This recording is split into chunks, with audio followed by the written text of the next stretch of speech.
माजूल justice Shaukat अजीज़ सिद्दीकी साहब हमारे सामने मौजूद हैं और इनके हवाले से आप बहुत कुछ जानते हैं। कुछ गुफ्तगू जो आप जानते हैं वो गलत फहमियों पर मबनी है, कुछ गुफ्तगू जो आप तक पहुंची उसमें शायद हकीकत हो। तो आज मैंने सोचा कि इनकी शख्सियत के हवाले से, इनकी तालीम के हवाले से, या जो दूसरे जिन हवालों के से एक कंट्रोवर्सी डेवलप हुई, वो सारी चीज़ें भी आज के इंटरव्यू में हम डिस्कस करेंगे और तफसील से ये नशिस्त करेंगे और उनसे बात करेंगे।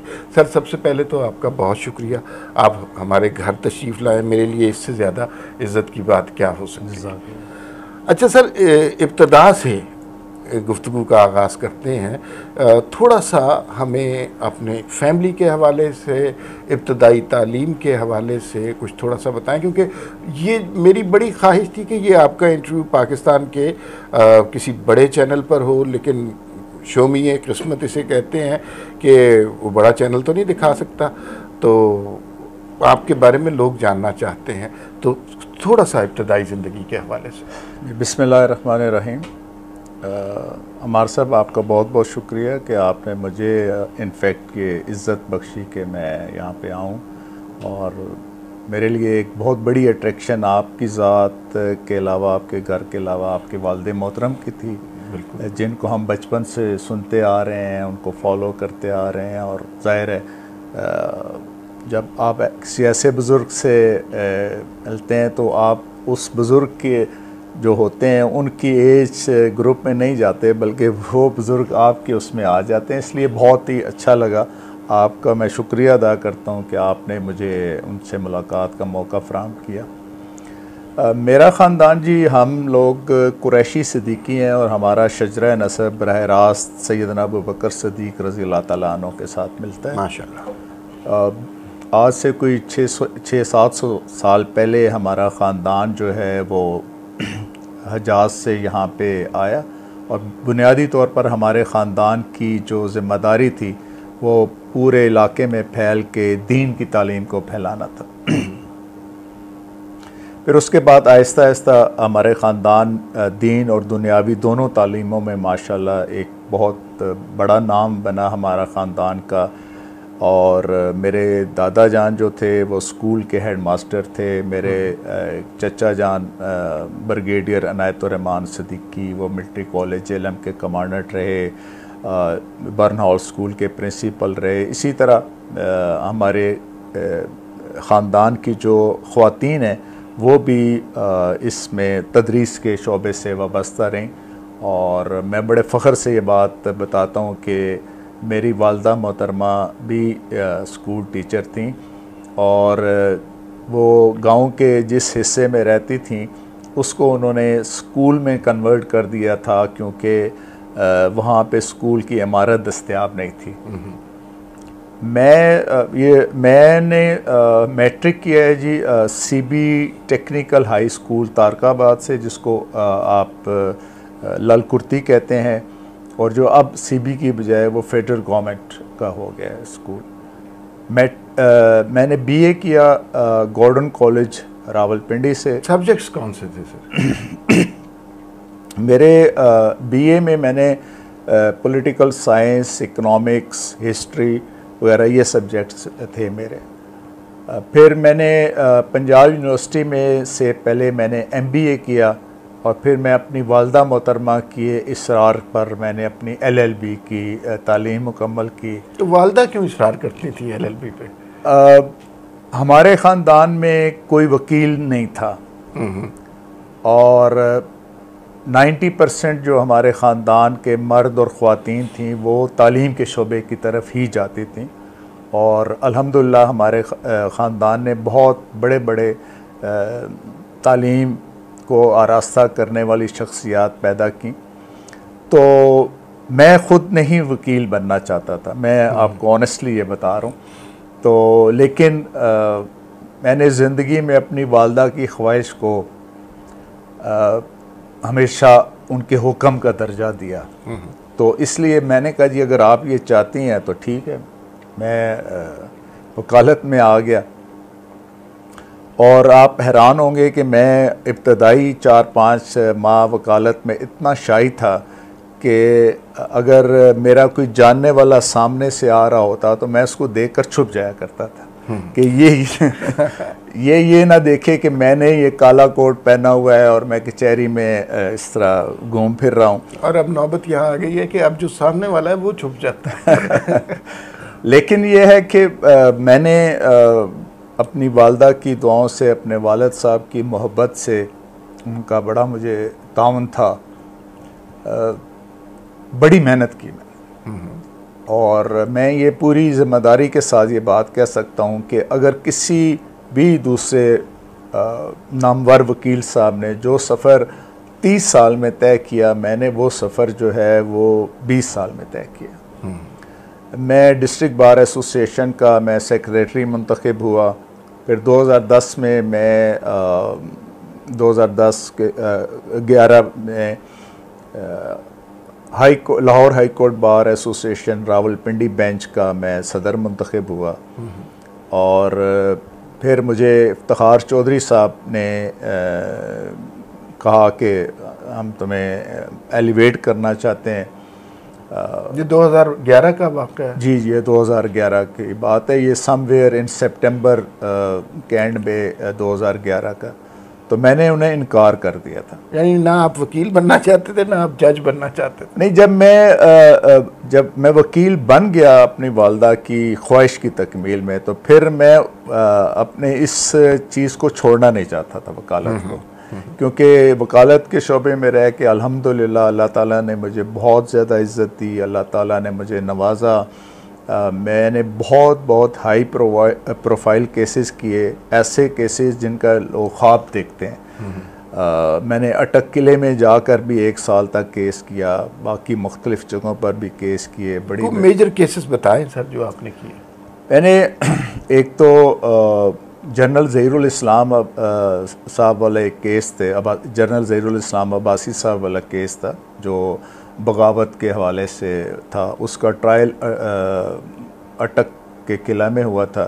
तो वहाँ पे मैं भी एक वकील थे, मुल्ज़िम कर्नल अनायतुर रहमान साहब, मैं उनका वकील था।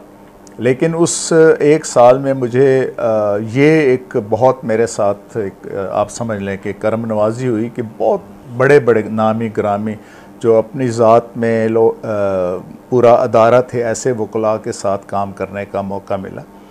मसलन जो हमारे ख्वाजा हारिस साहब हैं, इनके वालिद मोहतरम थे ख्वाजा सुल्तान साहब, वो उस केस में पेश होते थे। KM समदानी साहब जैसी शख्सियत उसमें पेश होते थे। फिर कुर्बान सादिक इकराम साहब थे, हाई कोर्ट के रिटायर्ड जज थे, वो उसमें पेश होते थे। फिर मकबूल इलाही मलिक साहब पंजाब के एडवोकेट जनरल रहे थे, वो उसमें पेश होते थे। और साथ हमारे पिंडी इस्लामाबाद के बहुत बड़ा नाम था मलिक रफ़ीक साहब, वो भी पेश होते थे। तो मैं ज़ाहिर है उनमें सब में एक मेरी हैसियत एक बिल्कुल तालिब इल्म की थी। और मैंने कोशिश भी की कि मैं तालिब इल्म की हैसियत में रहते हुए सीखूं। तो उनसे मैंने उस अरसे में मुझे बहुत कुछ सीखने का मौका मिला। तो बाकी मुख्तलिफ़ तरह के मेरी जो प्रैक्टिस थी वो मतलब आप ये कह लें कि मैं I was like all rounder. मैं हर तरह के केस करता था, लेकिन डोमिनेटली मेरे पास क्रिमिनल केसेस ज़्यादा होते थे। सर थोड़ा सा इसको स्पीड अप करते हैं और मैं जाना चाह रहा हूँ उस मरहले की तरफ कि आप जनाब सीनियर मोस्ट जज हो गए इस्लामाबाद हाई कोर्ट के। लेकिन उससे पहले, क्योंकि हम आपका पर्सनालिटी प्रोफाइल भी लोगों को बताना चाह रहे हैं, इल्म से अदब से जो एक ख़ास शगफ़ है आपकी ज़ात को, आपने बहुत सी किताबें भी तहरीर की, उसकी निस्बत किससे बनती है? देखिए, हमारे ख़ानदान में ना जी हम लोग बहुत ज़्यादा मुतासर थे। मेरे वालिद साहब के मामू थे जनाब नईम सिद्दीकी साहब, बहुत बड़ा नाम है। बड़ी एक उनकी, वैसे तो उनकी शायरी, उनका बाकी भी बहुत नसर में भी उनका बहुत बड़ा काम है। और लेकिन उनकी बड़ी शोरा आफाक किताब है सीरत नबी सल्लल्लाहु अलैहि वसल्लम पर, जिसका नाम है मोहसिन इंसानियत। हमारे ख़ानदान के ऊपर उनकी ज़ात के बहुत असरात थे। फिर ज़ाहिर है उनकी वजह से हमें किताबों का भी शगफ़ हुआ। फिर आगे मेरे जो कज़न्स की जनरेशन्स थी, हमारे कज़न्स की जनरेशन्स में सबसे बड़े इरफान सिद्दीकी साहब हैं जो मौजूदा सेनेटर हैं। वो ख़ुद भी स्कूल टीचर थे और चौथी जमात में मैं जब CB primary school Tarakabad old building में पढ़ता था, तो उसमें वो चौथी जमात में मेरे उस्ताद भी थे इरफान सिद्दीकी साहब। अच्छा। तो जाहिर है कज़न्स में भी सबसे बड़े होने के नाते एक फादरली फिगर थे। और फिर हमारे उस सारे ख़ानदान में पढ़ने लिखने का बहुत शौक़ था, हमें भी हुआ। और किताब जो है हम लोगों के नज़दीक ऐसी ही उसकी अहमियत होती थी जिस तरह आप ये समझ लें कि खाने और पीने की इंसान को ज़रूरत होती है। एक बहुत बड़ी मेरी जो कोशिश होती थी कि किताबें ख़रीदना, फिर जब मौका मिलना उसको एक पढ़ लेना। और हम लोगों में एक ये पता नहीं खामी आप इसको समझ लें या खूबी समझ लें कि हमारे ख़ानदान के अफराद जब एक किताब को शुरू करते हैं ना, तो वो उसमें खाना पीना वो साथ ही चल रहा होता है। किताब जब तक ख़त्म नहीं होती हम उसका पीछा नहीं छोड़ते। तो सर आप अब तक कितनी किताबें तहरीर कर चुके हैं? देखिए मैंने उस तरह तो सच मेरे पास मटेरियल के हवाले से तो काफ़ी चीज़ें हैं जो मैंने कुछ लिखी हैं, लेकिन बाकायदा किताब मैंने अज खुद कोई नहीं अभी इस तरह की लिखी। जो मुकदमा था वो किताब जो है मेरी एक अदारा मंशूरात वालों ने वो मेरा चूँकि उसकी बहुत ज़्यादा अहमियत थी और उर्दू ज़बान में वो मेरी जजमेंट थी नामूस रसालत सल्लल्लाहु अलैहि वसल्लम के हवाले से, तो उसको फिर उन्होंने किताबी शक्ल में छापा है। अच्छा। मैं वैसे अभी अपने नोट्स वगैरह मैंने तैयार कर लिए हैं। मेरा ये जो अदलिया में जो मेरा तजर्बा हुआ, जो कुछ मुझे देखने को मिला तल्ख और शीरी दोनों बातें हैं। मैं इस तल्ख तो हैं लेकिन शीरी इस लिहाज से भी हैं कि अल्हम्दुलिल्लाह मैंने तकरीबन इस जरिए से काफ़ी ज़्यादा दुआएं भी लीं लोगों की और काम भी किया। यहाँ मैं एक वैसे वजाहत आपको थोड़ी सी मैं बता दूं कि मेरे हवाले से ये बड़ा प्रोपेगेंडा किया गया कि शायद मैं कोई किसी का फेवरेट था या मुझे मुस्लिम लीग नून वालों ने और इरफान सिद्दीकी साहब की वजह से जज बनाया गया। ये बिल्कुल गलत बात है। जज बनने के लिए 15 साल की आपकी रिक्वायरमेंट होती है, 10 साल की आपकी हाई कोर्ट की प्रैक्टिस, 15 साल की आपकी हाई कोर्ट की प्रैक्टिस हो। तो मेरी मजमूई तौर पर 23 साल प्रैक्टिस थी। मेरी एजुकेशन MBA LLB थी और मैंने MBA उस वक्त किया जब हम 3rd सेमेस्टर में होते थे, तो हमें जॉब की ऑफ़र आ जाया करती थी।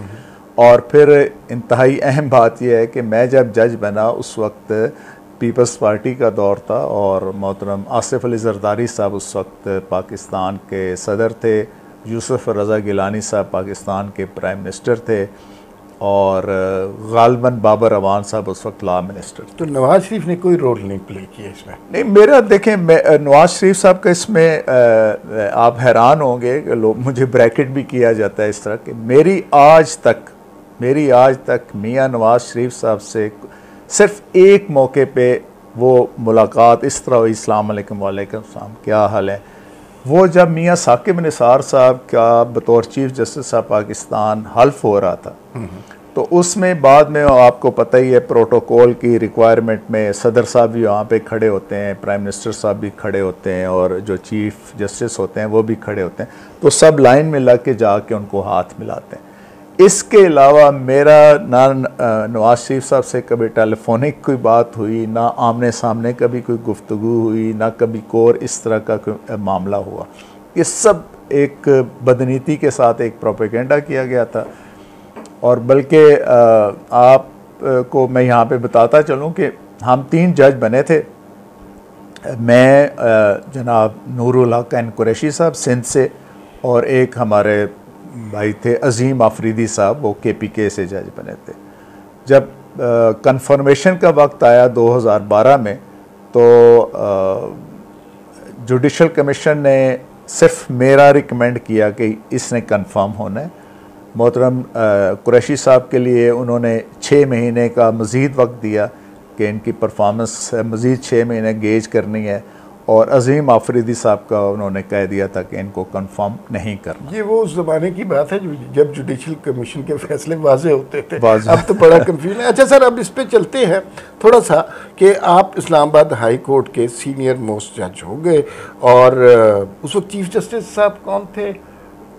मोहम्मद अनवर कासी साहब। अच्छा, मोहम्मद अनवर कासी साहब। अच्छा, तो फिर उसके बाद एक कंट्रोवर्सी डेवलप हुई और आपका करियर बड़ा बेदाग करियर था, और लोग जो है आपकी ज़ात से ख़ास तरह की मोहब्बत उनसियत भी रखते थे। आपको मैंने ज़ाती तौर पे भी देखा, you are very humble person, और आप इतने हम्बल हैं कि आपके बेटे का नाम भी हम्बल है।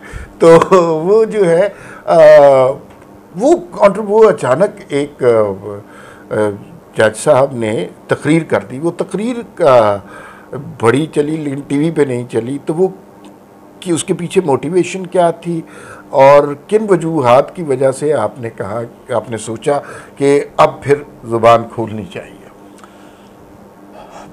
देखिए, ये बड़ा ही एक तल्ख सी बातें हैं, लेकिन चूँकि मबनी पर हक़ाइक़ हैं, इसलिए मैं समझता हूँ कि इनको करना ज़रूर चाहिए। सही।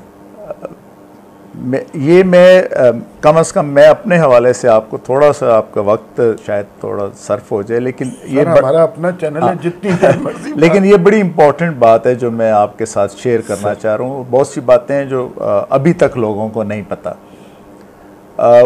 मैं वो जुडिशल कमीशन का आपको बता रहा था कि जुडिशल कमीशन ने मेरा रिकमेंड किया, पार्लिमानी कमेटी से भी मेरा हो गया। तो अब 19 नवंबर 2012 को मैंने एज ए कंफर्म जज हल्फ लेना था। अब हुआ ये कि 12 या 13 नवंबर 2012 को हमारी एक डीबी थी जिसमें सीनियर जज मोहम्मद अनवर कासी साहब थे, मैं उनके साथ था। एक अर्ली हियरिंग की दरख्वास्त आई, एक ICA फाइल हुई थी जो उस वक्त के chief of army staff Ishfaq Pervez Kayani साहब की जो मुद्दत मुलाजमत में तोसी की गई थी उसके हवाले से थी। वो रिट पटिशन खारिज हुई। वो ICA 3-4 दफ़ा मुख्तलिफ बेंचेस के पास लगी, लेकिन शायद काम की ज़्यादती की वजह से वो टेकअप नहीं हो सकी। अर्ली हियरिंग की दरख्वास्त दायर होती है तो ज़ाहिर है नॉर्मल प्रैक्टिस यही है कि वो सीनियर जज ही उसको डिसाइड कर दिया करते हैं। और खैर मोहतरम अनवर कासी साहब ने मुझसे पूछा, मैंने कहा जी बस ठीक कर दे ऐसे ही। वो उन्होंने अर्ली हियरिंग की दरख्वास्त अलाउ कर दी और वो 15 दिन के बाद का ऑर्डर किया जी कि उसको फ़िक्स किया जाए। अब यहाँ पे ये बात समझने वाली ये है कि किसी भी पटिशन ने अलाउ होना है या डिसमिस होना है वो फिक्स होकर ही हो सकती है।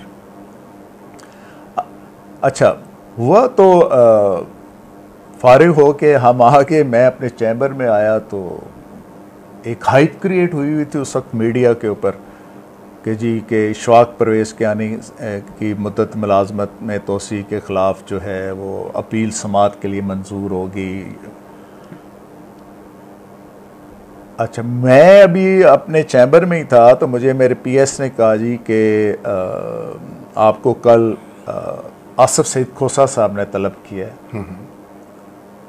अच्छा, मेरे अब वहम गुमान में भी ये बात नहीं थी कि मुझे वो किसी एक पर्टिकुलर आस्पेक्ट के हवाले से बुला रहे हैं।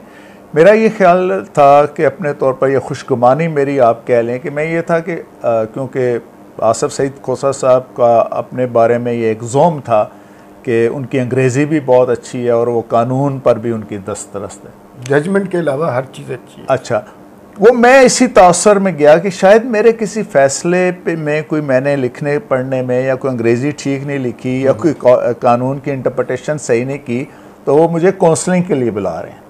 सर, मैं जब उनके चैम्बर में गया तो नॉर्मल जो उनका एक कंडक्ट होता है उससे ज़रा वो डिफरेंट उस दिन उनका था। ही वॉज हाश। तो मुझे कहते हैं कि ये आपने क्या किया? मैं कहा सर मैंने क्या किया? मैं कहा सर मैं समझा नहीं आपके आप किस फैसले में कह रहे हैं। कहते नहीं ये वो आर्मी चीफ की जो तो मुद्दत मुलाजमत में तोसी के वाले से केस का क्या मामला है।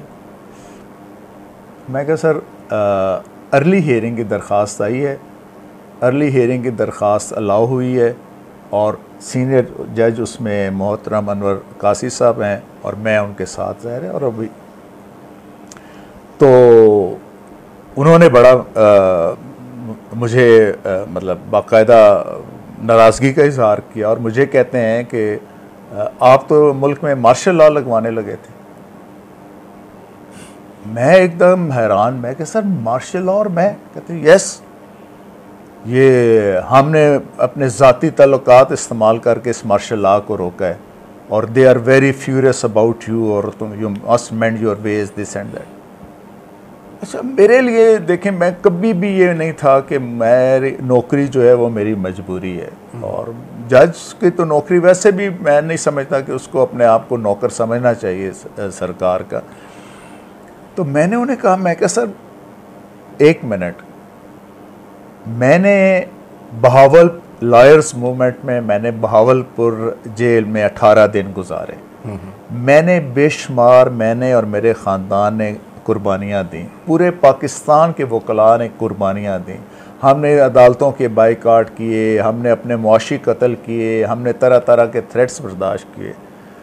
और मैं कहा सर उसके बाद अगर आज़ाद अदलिया में, ऐसी आज़ाद अदलिया में अगर हम किसी माइटी वन के ख़िलाफ़ अर्ली हियरिंग की दरख्वास्त भी अलाउ नहीं कर सकते तो फिर भले मार्शल लॉ लग जाए, मुझे क्या फ़र्क पड़ता। फिर मार्शल लॉ लगा हुआ है, आप तस्लीम नहीं कर। हाँ, मैं फिर मुझे क्या फ़र्क। खैर उन्होंने मेरे इस बात को बड़ा बुरा मनाया और आई बिलीव कि उसी वक्त उन्होंने मेरे नाम के गिर्द अपने दिमाग में सर्कल एक फेर लिया होगा और उसके बाद से ज़ाहिर है he gave me very tough time.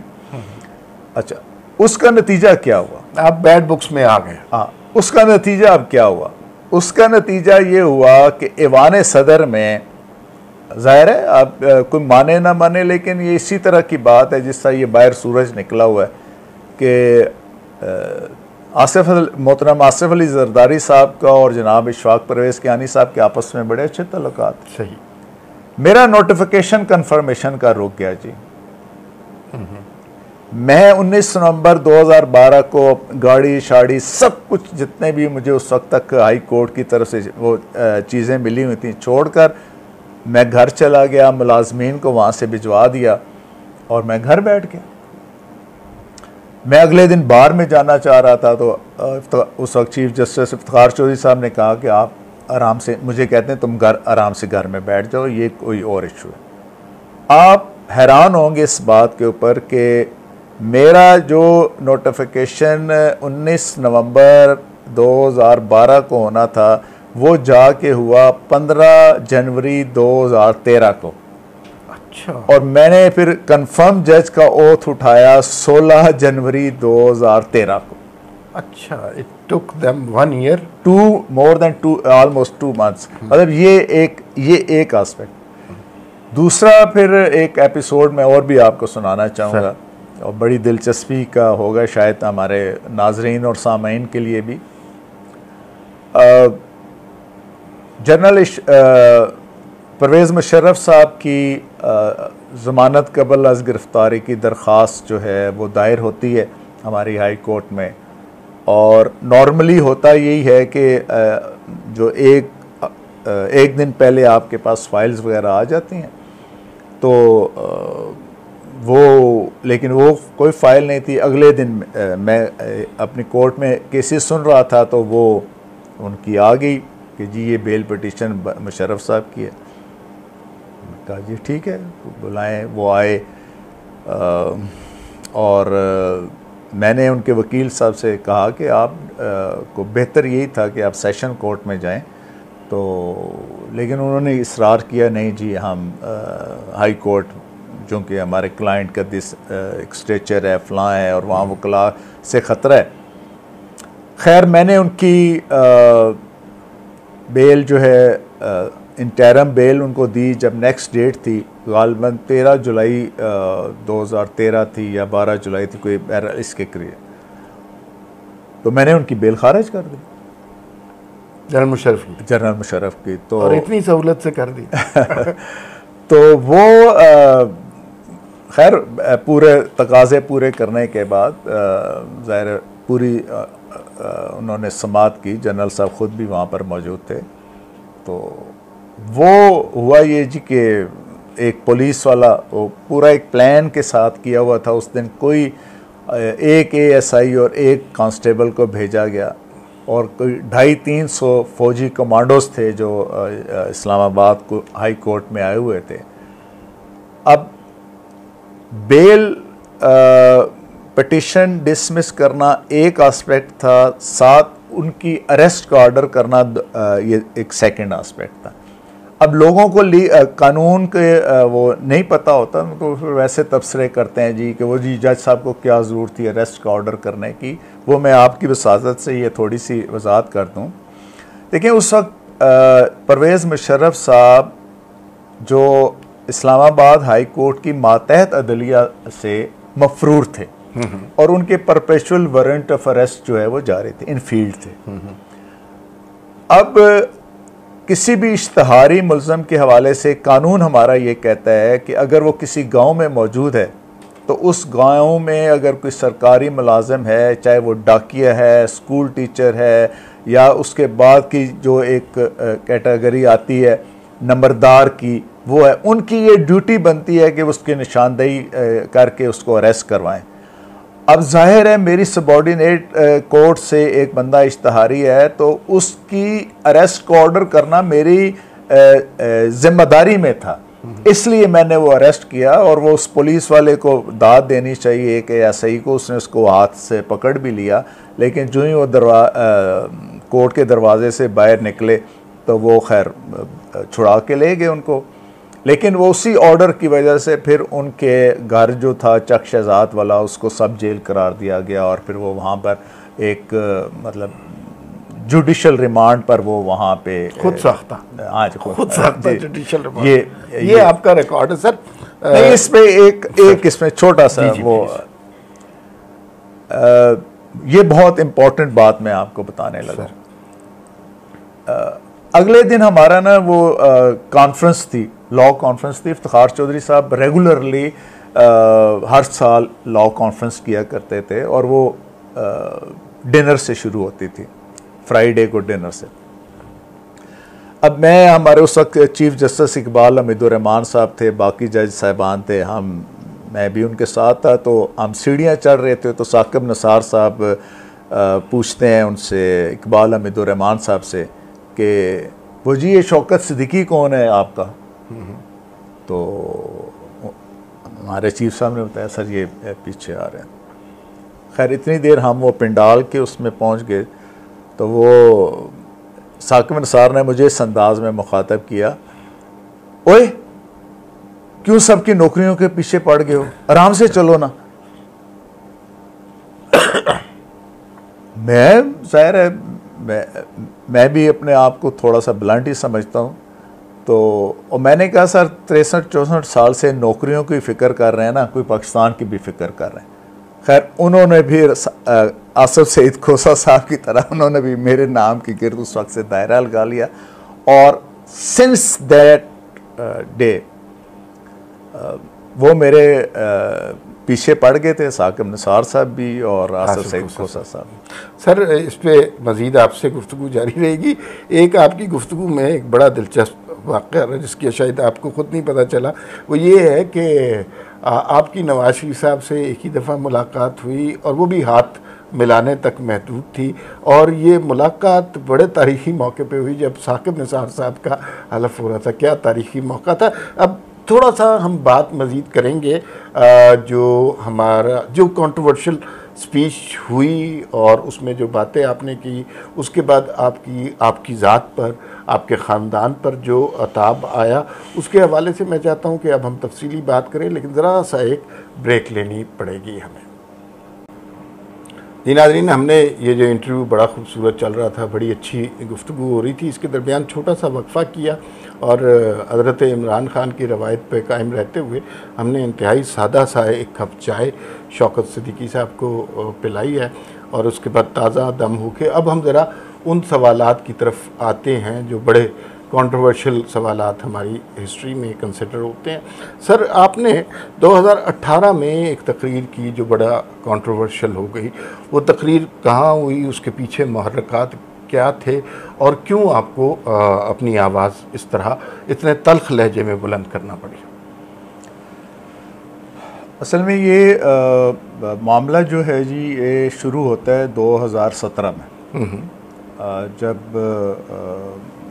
अल्लाह ताला उनकी मग़फ़िरत फरमाए, जब ख़ादम हुसैन रिज़वी साहब ने धरना दिया हुआ था फैज़ाबाद में, तो हमारे पास बेशुमार पटिशन्स आई इस्लामाबाद हाई कोर्ट में, जो मुझे इंटरेस्ट हुई कि जी यहाँ से ख़त्म करें, ट्विन सिटी के लोगों की लाइफ जो है वो बिल्कुल हाल्ट होके रह गई है और इस चीज़ को ख़त्म करना है। उस पर मैंने खैर जुडिशल ऑर्डर किया, उसी ऑर्डर की परसुएंस में वहाँ से वो उसको रिमूव भी किया गया उस को।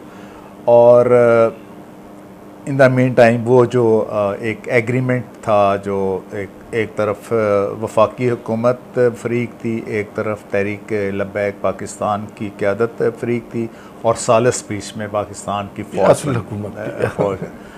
अच्छा, वो 100% एक कॉन्स्टिट्यूशनल मेरा ऑब्जेक्शन बनता था कि ये कैसे हो सकता है कि फेडरल गवर्नमेंट के मातहत एक फ़ौज जो है वो एक प्रोटेस्ट करने वालों के लिए सालिस बन जाए।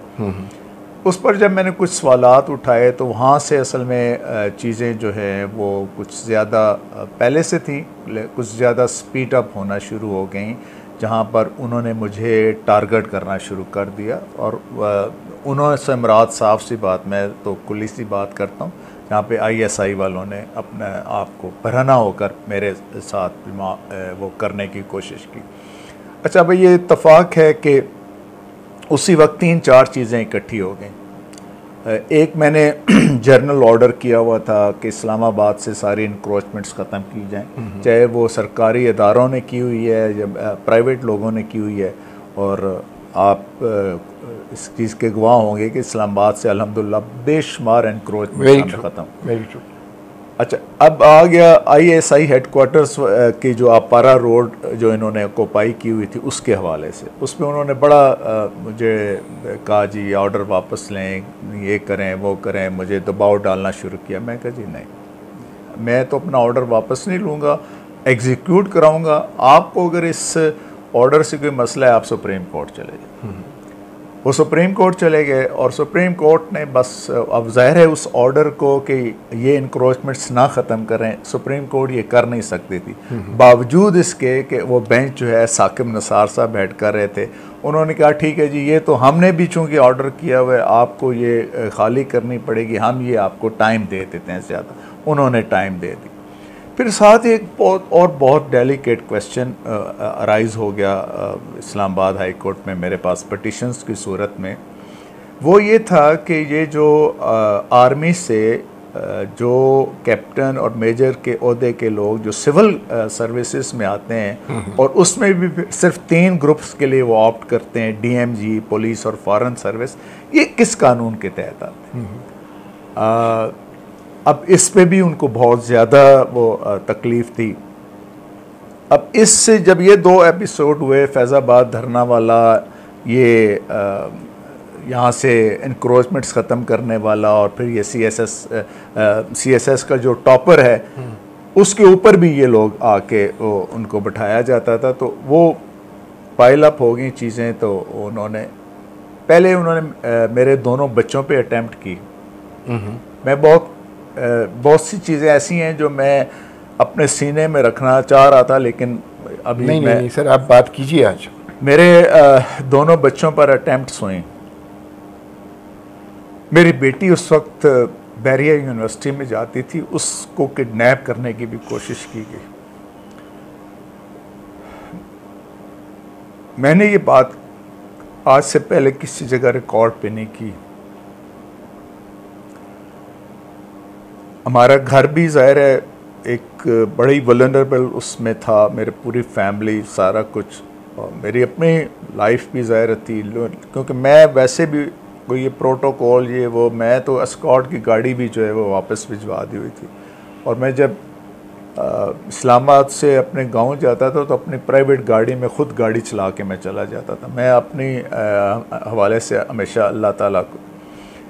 फिर हमारे एक उनका नाम, चूँकि उनकी नौकरी का तकाजा है तो मैं उनका नाम आपके से नहीं शेयर करना चाहता। तो उन्होंने मुझे अप्रोच किया, डिस्ट्रिक्ट मैनेजमेंट में थे वो, डिस्ट्रिक्ट एडमिनिस्ट्रेशन में सॉरी। तो उन्होंने कहा सर कि ये मिलना चाहते हैं आपसे जनरल फैज़ हमीद साहब, DGISI जो थे, और जो आपकी सिक्योरिटी के हवाले से कुछ इश्यूज़ हैं उस पर बात उन्होंने करनी है। अच्छा, ये मेरे जहन में ये सवाल था कि आपने क्यों मुलाकात एक्सेप्ट की, लेकिन अब पता चल रहा है कि रीज़न ये बना क्योंकि मैं अपने चीफ जस्टिस को भी ये सारे चीज़ें लिख कर भेजी थी। फिर उसने ज़ाहिर है पहले तो वो उनका एक गैर संजीदा सा रवैया हुआ करता था अनवर कासी साहब का। फिर भी एक लेटर फॉरवर्ड किया उन्होंने IG को और बाकी उस पे तो वो लेकिन मुझे पुलिस से तो कभी भी कोई ख़तरा नहीं था, बल्कि इस्लामाबाद की पुलिस वाले तो अभी तक मेरा उसी तरह एहतराम करते हैं जैसे मैं शायद ऑफिस में हूँ, और इसी तरह बाकी भी एडमिनिस्ट्रेशन वाले भी और सारे। और अल्हम्दुलिल्लाह ये अल्लाह ताला का मेरे ऊपर बहुत एहसान रहा है कि मुझे अल्लाह ताला ने इज़्ज़त से इस ऑफिस से निकाले जाने के बाद भी नवाज़ा। तो वो आए तो खैर इब्तदाई तौर पे उससे पहले उनके एक ब्रिगेडियर साहब थे, वो सेक्टर कमांडर थे इरफान रामे साहब।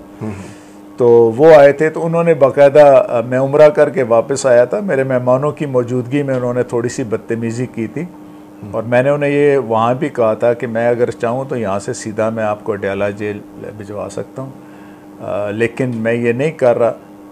उसकी एक और भी वजह थी, वो वजह उस दूसरी वजह ये भी थी कि मेरे बड़े जो थे उन्होंने मेरे पीछे खड़ा भी नहीं होना था। सही, यानी कि साकिब निसार साहब वगैरह ने मेरे, वो अपने पीछे नहीं खड़े हुए, वो मेरे साथ कभी भी नहीं उन्होंने खड़ा होना था। बहुत सारे लोगों ने सवाल किया जी आप चीफ जस्टिस के नोटिस में क्यों नहीं लाए फलां, अपने चीफ जस्टिस के नोटिस में लाया तो वो उन्होंने हंस के टाल दी।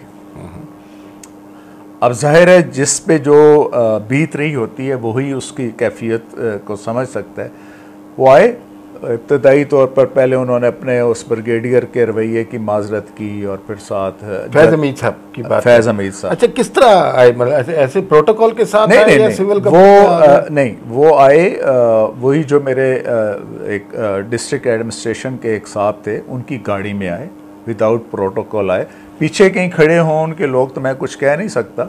वो साहब ड्राइव करे तो ये फ्रंट सीट पे बैठे हुए थे, वो आए, बिल्कुल एक ही गाड़ी थी उसकी, इस्लामाबाद एडमिनिस्ट्रेशन की गाड़ी थी। तो मैंने ज़ाहिर है मैं तो यही समझा कि वो मेरे इंटरेस्ट में आए हैं, मेरी सिक्योरिटी के इश्यूज़ हैं, और ज़ाहिर है जो कुछ उस वक्त तक हो चुका था वो उनके इल्म में था। तो उन्होंने कहा अच्छा जी हम ये बीप अप करते हैं, फ़लाँ करते हैं, फ़लाँ करते हैं, इस तरीके से। तो ख़त्म हो गई। तो फिर एक जर्नल उन्होंने बात करना शुरू की जी कि सर ये नॉर्मल क्या प्रोसीजर होता है जब अकाउंटेबिलिटी कोर्ट से किसी को सज़ा हो जाए, और फिर हाई कोर्ट में क्या होता है। तो मैंने कहा कि आप किस केस के हवाले से बात कर रहे हैं? तो उन्होंने बताया कि मैं उसके, हाँ, मैं कहा जी उसके तो अभी जजमेंट ही नहीं आई, तो अभी तो ट्रायल कोर्ट हो सकता है बरी कर दे या कोई इस तरह की मैंने बात की।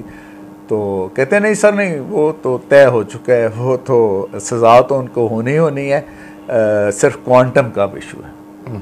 तो अब हम ये पता करना चाह रहे हैं कि ये जब हो जाएगा तो फिर हाई कोर्ट में क्या होगा।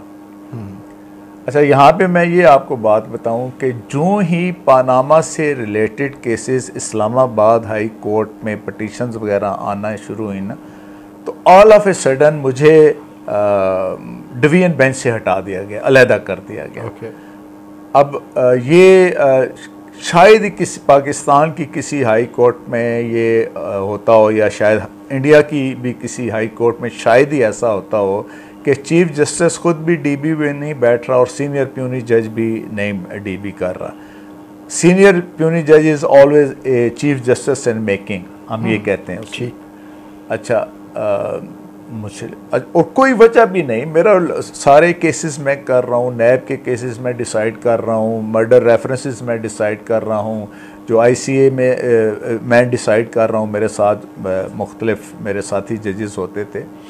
तो खैर, तो मैं कहा जी आपको इतना कीन इंटरेस्ट है तो आपको पता ही होगा हाई कोर्ट में भी क्या होता है, तो आपकी लीगल टीम ने आपको बताया ही होगा।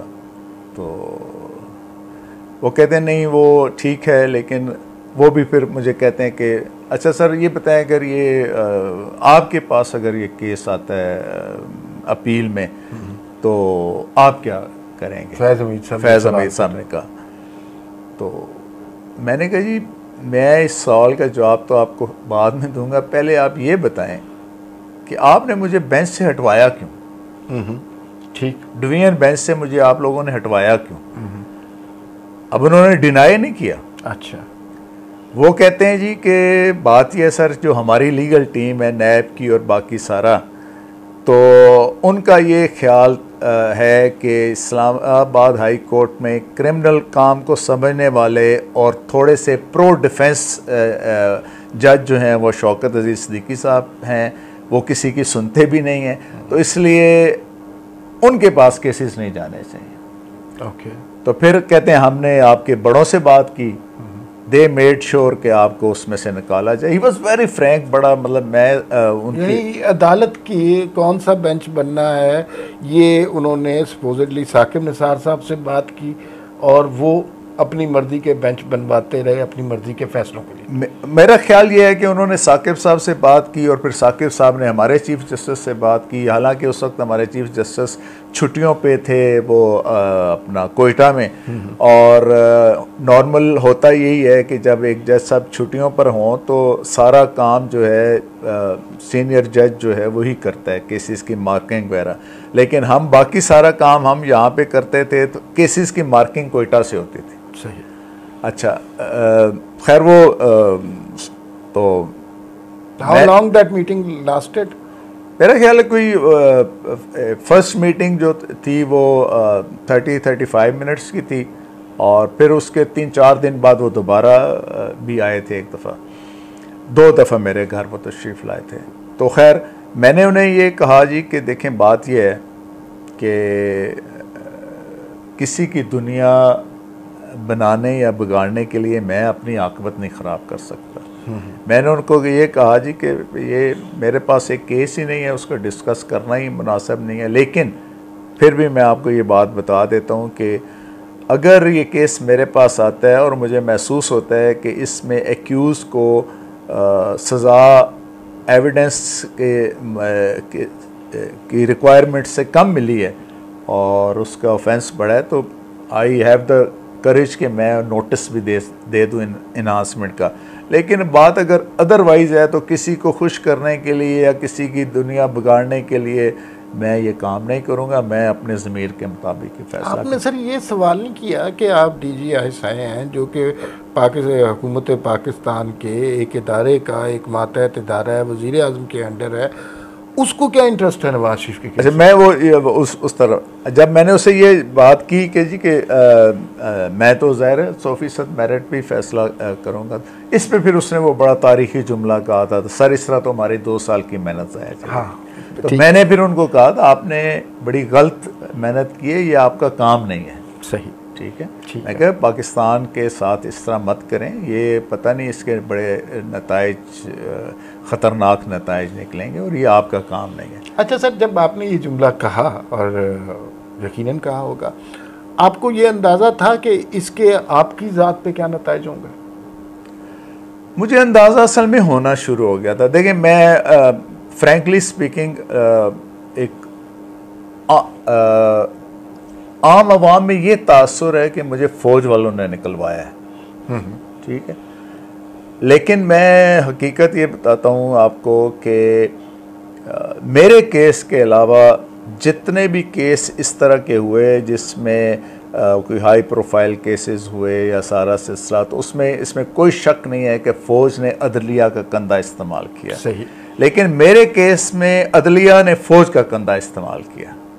अच्छा। क्योंकि साकिब निसार साहब और आसिफ सईद खोसा साहब वर ऑलरेडी आफ्टर माई नेक। उसकी वजह थी, उसकी वजह ये थी कि 26 नवंबर 2018 को मैंने चीफ जस्टिस बनना था, और वो क्योंकि वहाँ पे तो कोई चॉइस होती नहीं है, सीनियर मोस्ट जज जो है उसने चीफ जस्टिस बनना ही बनना होता है।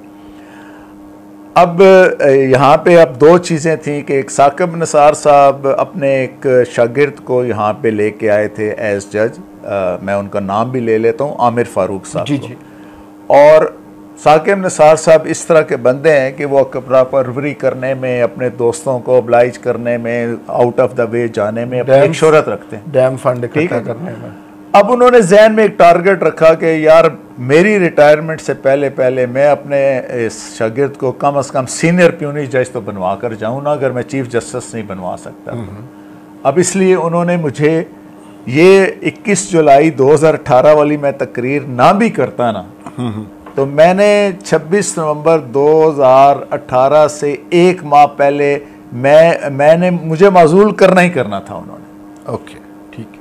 क्योंकि एक मेरे खिलाफ उन्होंने रेफरेंस चलाया हुआ था, वो सरकारी घर का, जो मुझसे पहले परवेज़ मुशर्रफ साहब के प्रिंसिपल सेक्रेटरी होते थे तारक अजीज़ साहब, उनके ऑक्यूपेशन में था। फिर वो 3.25 साल से वो घर खाली पड़ा हुआ था। अब ज़ाहिर है 3.25 साल से एक 1967 में बना हुआ घर, ये बंगाली ऑफिसर्स थे, दो मियाँ बीवी दोनों, उनका घर था। उसकी मेंटेनेंस तो होती है ना, नया घर भी, बिल्कुल ब्रांड न्यू घर भी आप एक साल भी अगर बंद रखें तो उसकी बड़ी खस्ता हालत हो जाती। सही। अच्छा, वो सरकारी घर की जी मरम्मत क्यों हुई, वहाँ पे रंग सफ़ेदी क्यों हुआ, दिस एंड दैट, उसको एक बहाना बनाया। फिर जब मैंने उस मुआहदे के ऊपर एतराज़ किया था, और जब मैंने फैज़ाबाद धरना के हवाले से ऑब्जर्वेशंस दी थी, तो उस पर भी मेरे ऊपर दो रेफरेंस बने। एक दोनों प्रॉक्सी थे, एक जमशेद दस्ती MNA था उस वक्त, जी जी, उसकी तरफ से रेफरेंस फाइल करवाया, एक कलसूम अख्तर एक एडवोकेट थी उसकी तरफ से रेफरेंस। और मज़े की बात यह, उन दोनों रेफरेंसेस में भी मुझे इन्होंने शोकाज नोटिस जारी किया हुआ था। तो इसलिए ये तकरीर 21 जुलाई वाली का आपने उसका सवाल पूछा, तो मैं उस तरफ भी आ जाता हूँ। देखिए, अब मैं इस ऐसी कैफियत में था जहाँ पर मैं अपने बड़ों से मिलने का टाइम, मुलाकात का टाइम मांग रहा हूँ, मुझे मुलाकात का टाइम नहीं दिया जा रहा। मैंने साकिब निसार साहब के PS को 3 दफ़ा कहा, उनके ज़ाती सेल फ़ोन पर मैसेज किए, सर मुझे मिलने का टाइम, उन्होंने मुझे नहीं दिया टाइम।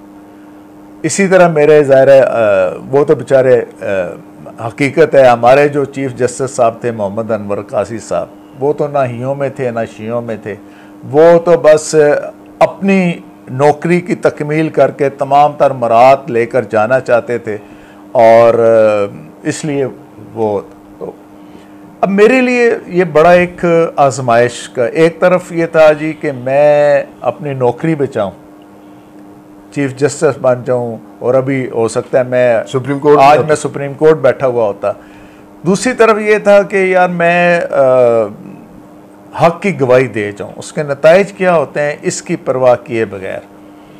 तो मेरे पास अब और कोई मीडियम भी नहीं था कि मैं कोई प्रेस वालों को बुला के बात करूं, या कोई टॉक करूं, या स्टेटमेंट जारी करूं। आप अगर मेरे उस वक्त के ऑर्डर्स देखें, जो मैंने चीफ ऑफ आर्मी स्टाफ साहब को ऑर्डर की कापी भिजवाई, बहुत मुख्तलिफ जगह भिजवाई, जिसमें मैं सर्टन इनकी इरेगुलरिटीज़ और इन सब को पॉइंट आउट करता रहा जी कि ये हो रहा है, ये हो रहा है, ये हो रहा है, बट ज़ाहिर है नहीं उस पर किसी ने तवज्जो दी। तो मुझे फिर यही हुआ कि मैं जो मेरी पेरेंट बार है, रावलपिंडी बार एसोसिएशन का मैं मेंबर हूँ, वहाँ जाके मुझे वकला के सामने ये बात करनी चाहिए। सही। और मैं वैसे भी हकीकत है कि मैं मुख्तलिफ उन हजरात की मुझे स्वाने उम्री पढ़ने का बहुत शौक़ है, मुख्तलिफ लोगों की मैंने पढ़ी है, लेकिन मुझे बड़ा बुरा लगता है कि आप शरीके जुर्म रहें, तमाम तर मरात फ़ायदे और तमाम तर समेटने के बाद आप रिटायर हो जाएं, और फिर रिटायरमेंट के बाद भी 2 साल इंतज़ार करें और फिर अपनी सफाई में कोई किताब लिख जाऊँ। तो मैंने उस वक्त ये फिर फ़ैसला किया कि ये जो चीज़ें हो रही हैं मैं इनको एक कर दूँ। और मैं हकीकत है कि अगर साकिब निसार और आसफ सईद खोसा या गुलजार साहब की बजाय कोई और तरह का चीफ जस्टिस होता ना, वो मुझे शाबाश भी देता, मुझे स्ट्रेंथ भी प्रोवाइड करता और वो उनको कहता कि यार देखें अब हमारे जज साहिबान भी बोलना शुरू हो गए हैं, आप लोग अपने आप को कंट्रोल करें, हमारे मामलात में मुदाखलत करना छोड़ दें। लेकिन जाहिर है कि मेरे बग़ैर किसी जो का इंसाफ, अदल और कानून के कम अज़ कम मिनिमम स्टैंडर्ड होते हैं ना, वो भी नहीं पूरे किए गए और मुझे इस तरीके से वहाँ से निकाल दिया गया कि जैसे शायद एक मैं कुछ ये तौहीन के ज़िम्रे में मैं नहीं कह रहा, हो सकता है कि जो एक आम मज़दूर है या जो नायब कासद है या चौकीदार है वो इज़्ज़त में या हो सकते है वो हमसे भी बेहतर हो, वो हो सकता उस तनाज़र में मैं नहीं बात कर रहा। मैं सिर्फ बात ये कर रहा हूँ कि आप एक फ्यूचर के चीफ जस्टिस को निकाल रहे हैं इस तरीके से, जहाँ पर मुझे ऐसे महसूस होता है कि यहाँ पर 5 ग्रेड का जो मुलाजम है ना उसके हकूक़ ज़्यादा सिक्योर हैं इन कंपैरिजन टू ए जज ऑफ द हाई कोर्ट। ठीक, अच्छा सर, जो नवाज शरीफ का केस था वो बड़ा कंट्रोवर्शियल रहा। अब इस स्टेज पे आप वो, और जाहिर है मैं तो आपके सामने कई दफ़ा तस्लीम कर चुका हूँ कि मेरी कानूनी नॉलेज जो है वो बिल्कुल नहीं है, लेकिन वो जो बेटे की से तनख्वाह ना लेने की बेस पर निकाला गया, अल्टीमेटली फिर एक मॉनिटरिंग जज बना दिया गया और फिर आपने जो किस्सा सुनाया कि फैज़ हमीद साहब ये फैसले करवाते रहे, वो क्या इंसाफ हुआ नवाज शरीफ के साथ? मैं एक कानून के तालिब इल्म के हवाले से ना देखें, एक ये बात ये समझता हूँ कि 2 साल बाद हो, 4 साल बाद हो, 5 साल बाद हो, ये जो जजमेंट है ना पानामा केस वाली, इसको कूड़ेदान में फेंका जाएगा। इसने हमारे सेटल्ड जो जूरिस्प्रूडेंस है ना क्रिमिनल साइड की, उसके बखिए उधेड़ के रख। एक बड़ा मशहूर केस था, आपको चूँकि आप भी माशाल्लाह वो अदब से ज़ौक़ है आपका, मुस्तफ़ा ज़ैदी साहब वाला केस, शहनाज बेगम केस 1970 वाला। जी जी, उसमें सुप्रीम कोर्ट ये तय कर चुकी है वंस फॉर ऑल के हाई कोर्ट या सुपीरियर कोर्ट का ये कोई काम नहीं है कि वो इन्वेस्टिगेशन को सुपरवाइज़ करे। सही।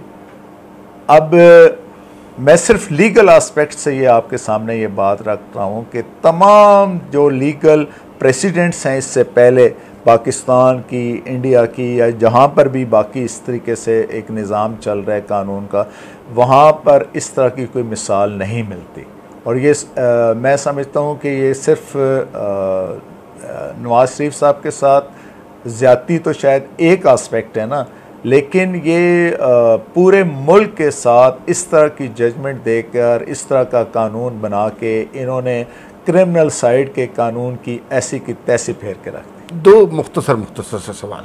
पहली बात तो ये है कि गलती हो गई, अब उसके पीछे महर्रिकात जनरल फैज़ थे, साकिब निसार थे, आसिफ खोसा थे, हमारा पूरा जुडिशल सिस्टम था, ये एक अलहदा बात है।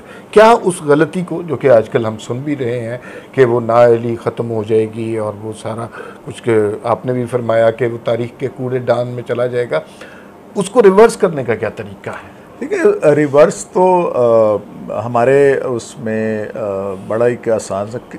आप कोई और केस अगर सुप्रीम कोर्ट सुन रही है ना और उस केस को सुनते हुए वो कहते हैं जी उसका रेफरेंस आ जाता है। ये देखें, वैसे जिस तरह जुल्फ़िकार अली भुट्टो साहब वाले केस में जो है वो एज ए प्रेसिडेंट नहीं हमें पेश करने दिया जाता। मैं जब वकील था तो हम उस जजमेंट का ज़रा सा भी हवाला देते थे ना, तो इवन एडिशनल सेशन जज साहब जो मर्डर ट्रायल करते थे वो कहते थे नहीं जी वकील साहब इसको छोड़ दें और कोई जजमेंट पेश करें। तो वो पर एरियम भी एक हमारे पास एक तार होता है कि आप एक किसी और का केस का जायज़ा ले रहे हैं तो आपके सामने वो दूसरे केस का हवाला आता है, तो उस जजमेंट में आप कह देते हैं नहीं उसमें तो ये वो खिलाफ कानून जजमेंट है और हम उसको जो है बिल्कुल बैठ के उसको सेट असाइड करते हैं। एक सवाल सर, मुख्तसर सा इसका जवाब चाहिए। आपके ख्याल में जो हालात, वाक़यात, तारीख़ और शवाहिद ने साबित किया, मुजरिम नवाज़ शरीफ थे या नवाज़ शरीफ को सज़ा देने वाले और ये सारा सिस्टम बनाने वाले मुजरिम थे? मुख्तसर जवाब चाहिए। देखिए, मैं तो ये इस हवाले से तो मैं ये समझता हूँ कि ये मुजरिम जस्टिस मुनीर से लेकर आज तक जितनी भी उनकी बाकियात हैं ना, वो मुजरिम। बिल्कुल दुरुस्त। आखिरी सवाल सर, और इसके बाद हम छोटा सा एक सेशन और करेंगे अगर आपके पास वक्त में इजाज़ती। ये सवाल और इसका जवाब मुझे तवक्को है कि मुख्तसर ही होगा। जनरल फैज़ हमीद साहब फैसले करवा रहे थे अदालतों से, और भी अरशद मलिक साहब के हवाले से भी बहुत सी बातें हुई। आपके ख़्याल में ये जनरल फैज़ हमीद बतौर DGISI अपने ओन पे कर रहे थे या इसके पीछे पूरा इंस्टीट्यूशन था? ये अब ज़ाहिर जजमेंट नहीं हो सकती, ये अंदाज़ा हो सकता है ना। देखिए, पूरा इंस्टीट्यूशन का तो मैं समझता हूँ कि नहीं है, पूरे इंस्टीट्यूशन वाली बात नहीं है, लेकिन चीफ ऑफ आर्मी स्टाफ और जनरल फैज़ हमीद साहब के दरमियान और उस वक्त के DGI SPR के दरमियान पूरी तरह से तालमेल मौजूद था। 4 अफराद थे जो मुख्तलिफ़ तरीके से मुख्तलिफ़ एरियाज़ को कंट्रोल करते थे। आपको पता है, आपकी मीडिया के लिए कर्नल शफीक साहब थे, बाकी ये अदालतों वगैरह के लिए और बाकी उस मामलात के लिए कर्नल लियाकत साहब थे, फिर कुछ अमूमी चीज़ों के लिए जो है वो ब्रिगेडियर इरफान रामे साहब थे, और फैज़ हमीद साहब ओवरऑल सारा एज DGC के उनके दौर की बात कर रहा हूँ। एज DGC वो जाके MQM वालों से भी, मुझे ख़ुद जब वो सेकंड मुलाकात में आए तो फैज़ हमीद साहब ने कहा, सर मैंने 2 दिन पहले आना था, चीफ साहब ने मुझे कहा हुआ था वो जब कि यार तुमसे एक हाई कोर्ट का जज नहीं कंट्रोल होता, लेकिन मुझे कराची जाना पड़ गया, वो कुछ MQM वाले कुछ गड़बड़ कर रहे थे, मैं उनके स्क्रू टाइट करने गया था, ये उन्होंने मुझे लफ्ज़ किया, और ये मैं अल्फन बात कहने के लिए। सर बहुत लुत्फ़ आ रहा है आपसे गुफ्तगू का। मैंने सोचा था कि इसके बाद हम ख़त्म कर देंगे, लेकिन थोड़ा सा हम 5-10 मिनट का सेशन और करेंगे और मौका मिल जाएगा एक और सादा कप चाय हम शौकत अज़ीज़ सिद्दीकी साहब को इस ब्रेक के बाद पिलाएंगे। जी नाज़रीन, अब हम इस इंटरव्यू का तीसरा हिस्सा शुरू कर रहे हैं, और मेरी कोशिश ये होगी कि चंद की क्वेश्चन जो आप लोगों के जहनों में हैं उनका जवाब हम जस्टिस शौकत अज़ीज़ सिद्दीकी साहब की मौजूदगी से फ़ायदा उठाएं और उनका जवाब लें। एक छोटा सा वाक़या आपको सुनाता हूं, और उसके हवाले से मैंने जो हमारा जुडिशल सिस्टम है उसके हवाले से इनसे उसकी बाबत कुछ दरियाफ़्त करना है। मेरी एक दफ़ा मुलाकात हुई जस्टिस नासिरा इकबाल साहब से। अल्लामा इकबाल साहब की बहू हैं, उनके हस्बैंड जावेद इकबाल साहब ख़ुद चीफ जस्टिस रहे हैं, उनके घर में 3 वकील हैं। तो मैंने उनसे सवाल किया कि ये जो हमारे यहाँ फ़ैसलों में डिले होता है और इसकी क्या वजूहात हैं। तो उन्होंने मुझे बताया कि मैं अल्लामा साहब की बहू हूँ, मेरे हस्बैंड चीफ जस्टिस रहे हुए हैं, हमारे घर में 3 वकील हैं, हमारा एक मुकदमा सिविल का 19 साल से इल्तवा में पड़ा है और अभी तक वहाँ पर शवाहिद पेश होने की नौबत नहीं आई। ये उस ख़ानदान के बारे में बात हो रही है जो मेरे ख्याल में इंसाफ के हवाले से या जुडिशरी के हवाले से बड़ा अलीट ख़ानदान है। तो एक आम आदमी जिसका छोटा सा मुकदमा है, ज़मीन पर कब्ज़ा है, अगवा कत्ल, इस तरह की चीज़ें हैं, तो उसको इस निज़ाम से क्या इंसाफ मिल सकता है? और हमारे निज़ाम इंसाफ में और दुनिया के निज़ाम इंसाफ में क्या फ़र्क है? क्या हमारी ज़िंदगियाँ इसी तरह गलती सड़ती रहेंगी और हम आम साइल जो है वो इंसाफ का तलबगार रहेगा? इस सिस्टम में क्या खामियां हैं और उन खामियों को दुरुस्त कैसे किया जा सकता है? Sir, your take on this. Amar साहब, मैं देखें इस हवाले से मेरा जो अपना वो मौक़िफ़ है वो ये है कि अदल फ्राहम करना बुनियादी तौर पर रियासत की ज़िम्मेदारी है। ओके, ठीक, लेकिन बदकिस्मती से जिस तरह तालीम, सेहत और आम आवाम की फ़लाह बहबूद हमारी तरजीहात में नहीं है ना, इसी तरह अदल भी हमारी तरजीहात में नहीं है। आप ये अंदाज़ा कर सकते हैं कि आपकी तरजीहात क्या हैं एज ए बतौर रियासत, वो आपको अपने बजट से अंदाज़ा हो जाता है। अब मैं चूँकि ख़ुद इस सिस्टम का हिस्सा हूँ, 23 साल मैंने पहले वकालत की, 7 साल तकरीबन मैं बतौर जज रहा, फिर अभी भी मेरी हैसियत एक साइल की भी है, गुज़िश्ता 4 साल से, और वकालत भी कुछ अरसे से मैंने दोबारा शुरू की है। आपका जो केस है उसके हवाले से मैंने आखिर में सवाल करना है, लेकिन पहले मैं इस अमूमी एक जर्नल आपने जो सवाल किया उस पर मैं अपनी गुजारिश आपके सामने रखता हूँ। देखिए, हमारे जो सिविल जज है ना, या हमारे एडिशनल डिस्ट्रिक्ट जज या डिस्ट्रिक्ट जज साहिबान हैं, या हत्ता कि हमारे हाई कोर्ट के भी जो जज साहिबान हैं, ये हमारा सिविल जज, एक जो जज है वो कम से कम 15 से 20 जज साहिबान का काम कर रहा होता है। ठीक है। अब पूरी दुनिया में होता ये है कि फ़ौज जो है वो उस मुल्क के जुग्राफिये के मुताबिक खड़ी की जाती है। सही। आपके जुग्राफिये में इजाफा नहीं होता तो आपको फ़ौज में इजाफे की ज़रूरत नहीं है, लेकिन बाकी जितनी चीज़ें हैं, सेहत है, तालीम है, अदल है, बाकी सारी जो लोगों को कारोबार है, उन तमाम एस्पेक्ट्स पे आपको पॉपुलेशन को सामने रख कर करते हैं।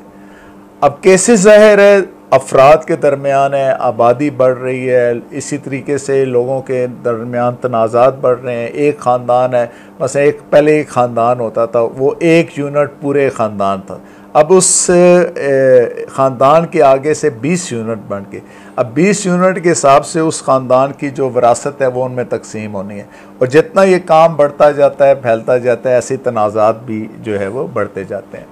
इसलिए जो हमारे यहाँ जो जज साहिबान की तादाद बहुत ही कम है, और इसको जब तक आप इसको अपनी रियासत की तरजीह में नहीं लेकर आएंगे, ये मामलात ऐसे ही होंगे। एक क्वेश्चन सर इसमें देखें, हमने देखा जो हमारे यहाँ सुप्रीम कोर्ट सुओ मोटो लेकर हुकूमतें गिरा देती है, कभी इसको रह देती है, तो उनके जो अपने मामलात हैं उसके हवाले से कोई ऑर्डर, कोई हुकूमत पे हुक्म, कोई कोशिश इस तरह की क्यों नहीं करते? जब हुकूमतें गिरा सकते हैं तो हुकूमतों को मजबूर क्यों नहीं कर सकते कोर्ट्स को ठीक करने के लिए?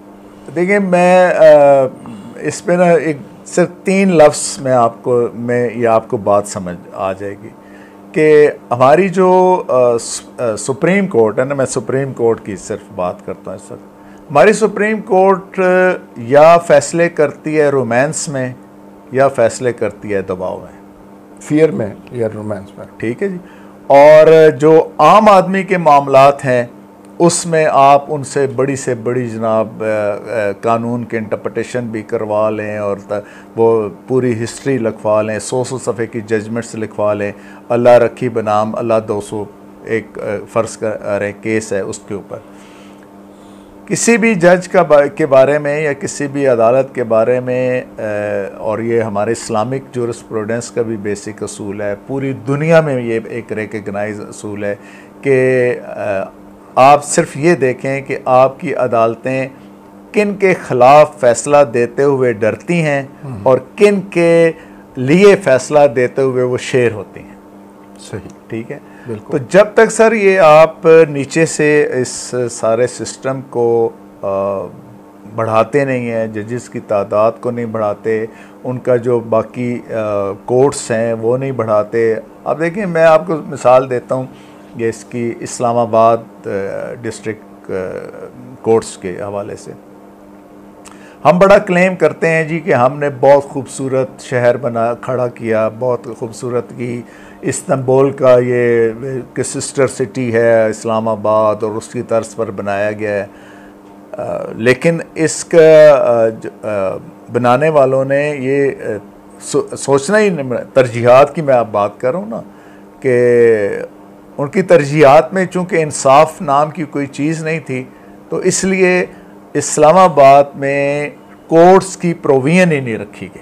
अच्छा, कोई प्रोविजन नहीं थी इस्लामाबाद में इस जगह कोर्ट्स बनेंगी, ये होगा वो होगा। अब यहाँ से अंदाज़ा लगा लें कि 62 और अब आ गया 22, 60 साल हो गए इस बात को। 60 साल में अभी तक डिस्ट्रिक्ट कोर्ट्स की अपनी बिल्डिंग कोई नहीं है। यहाँ पे 1980 में यहाँ पर डिस्ट्रिक्ट कोर्ट्स ने काम शुरू किया, वरना ये उससे पहले तो पिंडी में सारा काम होता था। अब वो जब यहाँ पे इस वक्त F8 सेंटर जो है कमर्शियल एरिया है, वहाँ पे हमारी कोर्ट्स बैठी हुई हैं। ये बाद में कुछ अर्सा आज से आप ये समझ लें कि 15-20 साल पहले इस चीज़ की ज़रूरत को महसूस किया गया, फिर कोई जगह ली गई। वो वहाँ पे इस वक्त जहाँ पे इस्लामाबाद हाई कोर्ट हाउस है, ये बेसिकली डिस्ट्रिक्ट कोर्ट्स की बिल्डिंग है। उस वक्त वकला साहिबान अदालतें शिफ्ट करने की कोशिश की गई, वकला साहिबान की तरफ से एहतजाज हुआ जी कि हमें चैम्बर्स वगैरह का भी दें, जो बिल्कुल जेन्युइन डिमांड है। ज़ाहिर है वो कहाँ पे बैठेंगे, कहाँ पे काम करेंगे, वो इस चीज़ को कैटर नहीं किया गया। तो ये तो हमारी तरजीहात का हाल है। अब हम ये सोचते हैं, अब इसी तरह बेंचेस के हवाले से भी एक बड़ा एक अजीब सी है कि जी ये Rawalpindi bench, Multan bench, Bahawalpur bench ये बने हुए हैं लाहौर हाई कोर्ट के तहत। और आप हैरान होंगे कि इन बेंचेस के ख़िलाफ़ जो बनने के ख़िलाफ़ पटिशन्स जो है ना, वो अभी तक पेंडिंग है। सही। अब मसलन मैं अगर लाहौर में बतौर वकील काम कर रहा हूँ तो मुझे ये चीज़ ज़्यादा पसंद है कि मियाँ वाली से या रहीम यार ख़ान से या किसी दूर अफ्तादा इलाके से उठकर एक साइल जो है वो यहाँ पर आए, मुझे वकील इंगेज करे यहाँ पे, बजाय इसके अब रियासत को क्या करना चाहिए। रियासत को आपने लोगों की दहलीज तक इंसाफ कैसे पहुँचाना है। कम अज़ कम जो डिविजनल सतह के हेडक्वार्टर्स हैं वहाँ पर तो आप हाई कोर्ट के बेंचेस को लेकर जाएं ना, आप इंसाफ इसी तरह होगा। सही। अच्छा सर, एक और सवाल जो बड़ा क्रिटिकल सवाल है, जस्टिस मुनीर के हवाले को जहन में रखते हुए, अनवारुल हक साहब को जहन में रखते हुए, इफ्तिखार चौधरी और साकिब निसार, आसिफ सईद खोसा, और ये सारा हमारी जुडिशरी का पॉलिटिकल किरदार जो है वो काफ़ी ज़्यादा दागदार रहा है, बदकिस्मती से ये कहना पड़ता है। और जब हम इस्टेब्लिशमेंट यानी फ़ौज के दोस्तों से बात करते हैं तो वो ये कहते हैं कि नहीं भाई हमारा कसूर क्या है, ये तो असल में अदालतों के गलत फ़ैसले हैं, फ़ैसले तो गलत हैं। तो अब इसमें इस माजी का जो किरदार है, एक तो इस हवाले से कुछ गुफ्तगू कीजिए, और दूसरा मैं ये चाहूँगा कि इसको रेक्टिफाई करने का अब क्या तरीका है, जो दाग लग गया हमारी पेशानी पर उसको दुरुस्त कैसे किया जा सकता है। देखिए, एक तो जो हाई कोर्ट में जजेस की अपॉइंटमेंट है ना, हमारा जो मौजूदा एक तरीक़ाकार है ना, ये इंतहाई डिफेक्टिव तरीक़ाकार है। अब अगर कोई किसी का ब्लू आइड है, कोई किसी का रिश्तेदार है, कोई किसी का शागिर्द है, कोई किसी का बच्चे के ससुराल ससुर है, यहाँ पर हमने इन बुनियादों पर जो है वो जजेस तैनात किया। और आप इस बात पे हैरान होंगे कि एक वक्त था जब लाहौर हाई कोर्ट में जजेस और लॉ ऑफिसर्स 90% एक ही बरादरी के होते थे। अच्छा, किस बरादरी के होते थे? कक्के ज़ई बरादरी के। अच्छा। वो बाद में फिर ज़ाहिर है जब ये बेंचेस वगैरह बने और इस तरीके से वो थोड़ा सा डिसेंट्रलाइज हुआ काम, तो फिर दूसरी जगहों से भी जजेस वगैरह आना शुरू हो गए, लॉ ऑफिसर्स आना शुरू हो गए। ये अब रेक्टिफाई इस तरीके से होता है। पहले रेक्टिफाई से पहले सर, क्या जुडिशरी के अंदर जो लोग हैं उन्हें माजी की अदालतों के फैसलों पर नदामत है? देखिए, मैं नहीं समझता कि शायद चंद लोगों के आप बैसियत मजमूई अगर देखें तो नदामत है। देखिए, हम मतलब ये हकीकत है कि पाकिस्तान में जितने भी शोबे हैं और या इस माशरे के जितने भी कंपोनेंट हैं, हर कोई अपने उस जो उसकी जो रिस्ट्रिक्शन है या अपना जो उसका सफ़ेर है, हर कोई नज़रिया ज़रूरत से काम लेता है। नज़रिया जमहूरियत से कोई काम नहीं लेता, चाहे वो उलमाए कराम हैं, चाहे वो दूसरे हैं, चाहे किसी भी शोबे से तल्लुक़ रखने वाले लोग हैं, वो हर कोई नज़रिया ज़रूरत को काम में लेके आता है। और ज़ाहिर है नज़रिया ज़रूरत उसी वक्त काम में लाया जाता है जब आपका ज़ाती मफाद वाबस्ता हो जाए। तो इसलिए मैं ये कहता हूँ कि जिस तरह हमारा ये एक ऐसा एक सेटअप बनना चाहिए जिसमें हाई कोर्ट में जजेस की तैनाती के लिए जैसा पब्लिक सर्विस कमीशन टाइप एक कमीशन बनना चाहिए, इसमें चंद अफराद की मर्ज़ी और उसके ऊपर ये मामला नहीं होना चाहिए। इस पे पर्पसफुल डेलिब्रेशन होने चाहिए, और अगर किसी को लिखना पढ़ना आता है तो वो भी उसको साबित करे, उसका वो टेस्ट दें।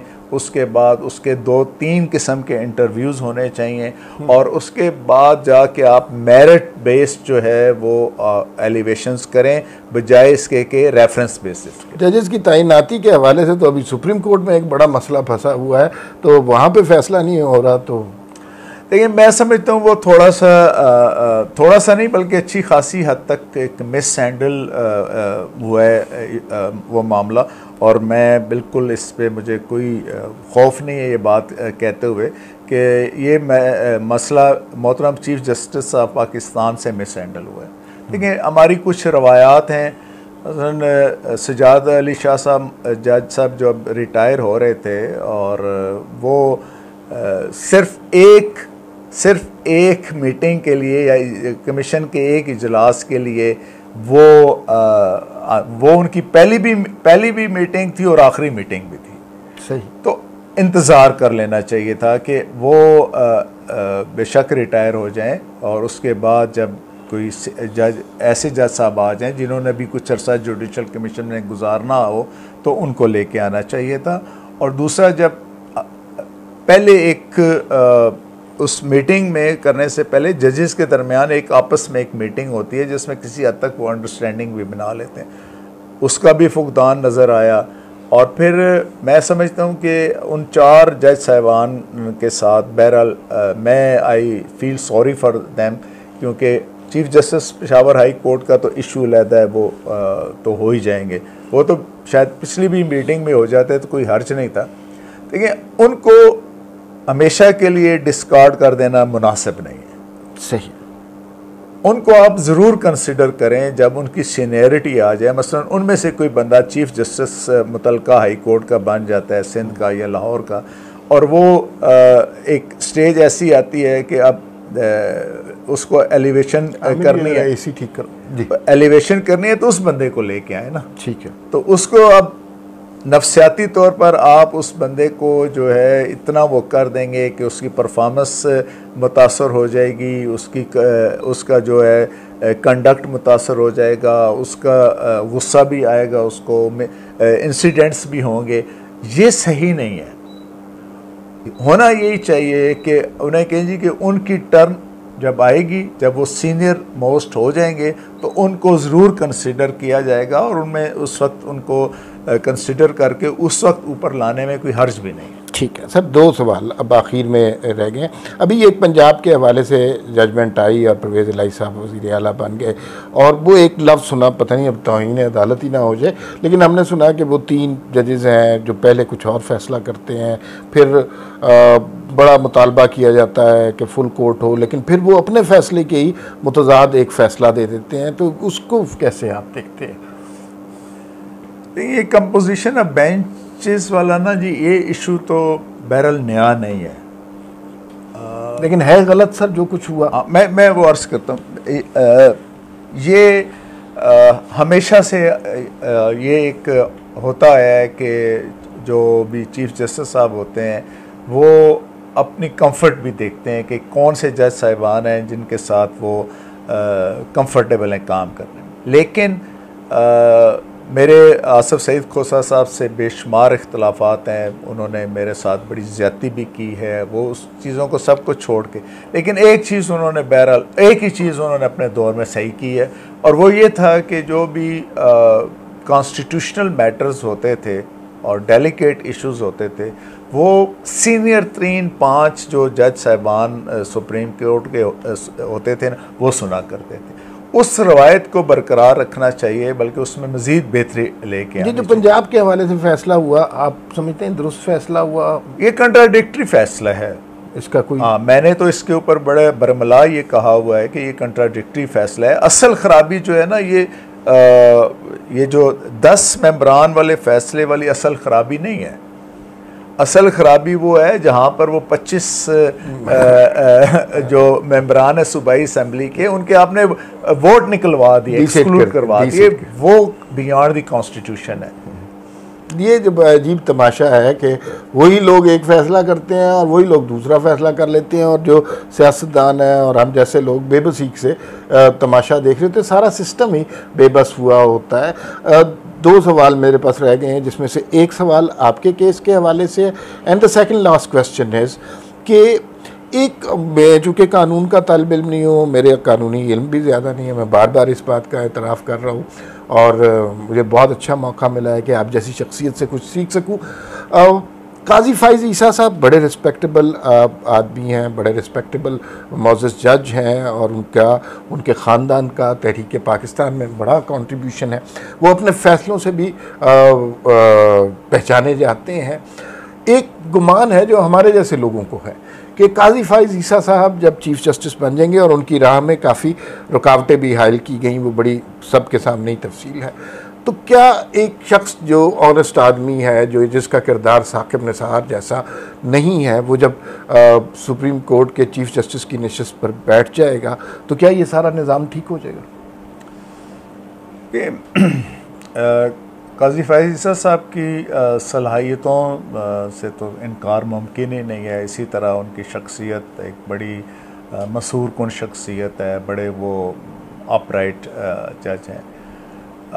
लेकिन इस निज़ाम में बिगाड़ इतना ज़्यादा आया हुआ है, जब तक आपको हर हाई कोर्ट में 3-3, 4-4 काजी फ़ाइज़ ईसा और सुप्रीम कोर्ट में कम से कम 5 काजी फ़ाइज़ ईसा नहीं मिलते ना, तो मेरी अपने एक फीलिंग है कि आप इस सिस्टम को ठीक नहीं कर सकते। इस सिस्टम को बहुत ज़्यादा ओवरहाल होने की ज़रूरत है। उसमें नए सिरे से आपकी जो जिस तरह मैंने पहले कहा कि एलिवेशंस का आपको तरीक़ाकार जो है वो तब्दील करना पड़ेगा।